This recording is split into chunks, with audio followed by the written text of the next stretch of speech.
Samantala, nanawagan naman ang DSWD sa mga nais magboluntaryo sa programa nilang Hatid Kabayan.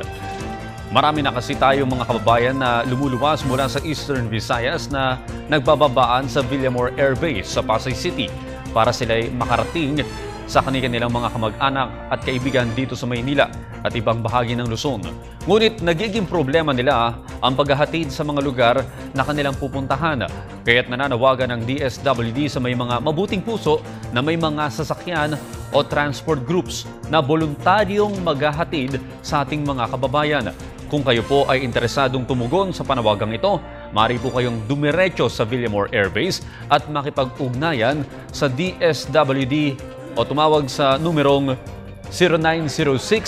0906-298-8532 o sa may numerong 0998-982-1398.